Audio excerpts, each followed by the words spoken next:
Bonjour, je vais vous présenter la société Gensi et son implication dans le programme CEFACMO, notamment à travers le recensement et la mise à disposition des données ouvertes. Je suis Élise Quintel et je suis chef de projet chez Gensi.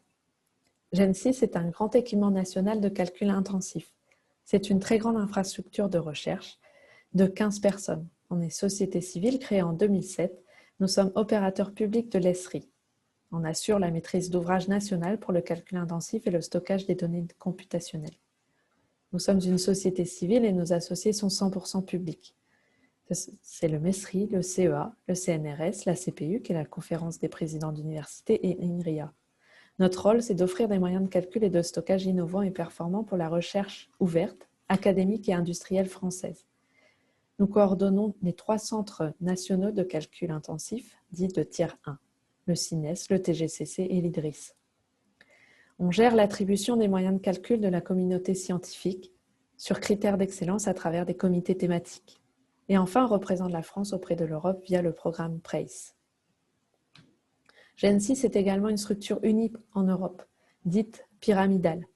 Elle comprend une structure régionale qui sont des centres régionaux de tier 2, les centres nationaux de tier 1 et les centres européens de tier 0.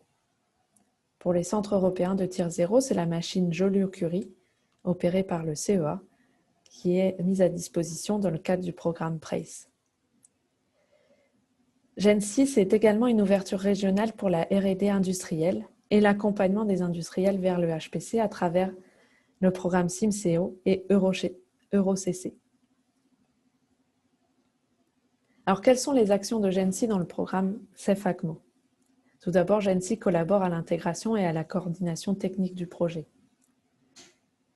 Ce lot de travail garantit la cohérence de l'infrastructure et la collaboration entre ses composants. CEFACMO est également en charge de la construction complète du prototype avec des expérimentations à grande échelle.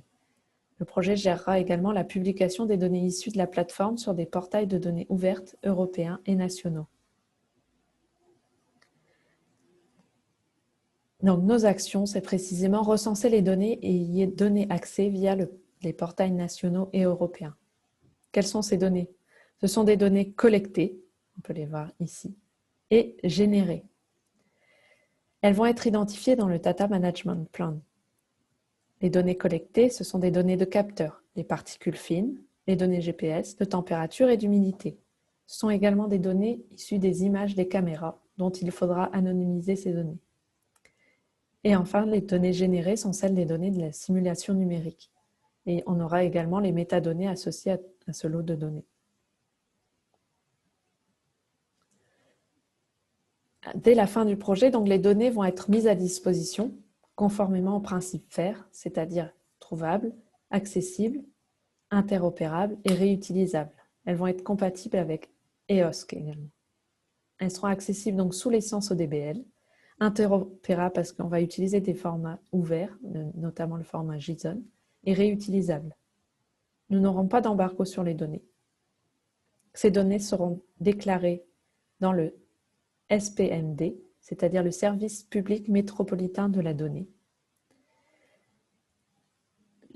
sur le portail national data.gouv.fr et sur le portail européen European Data Portal. Ceci constitue un pilote pour les futures utilisations opérationnelles des ressources HPC dans un cadre d'aide à la décision et de sciences citoyennes de Smart Cities.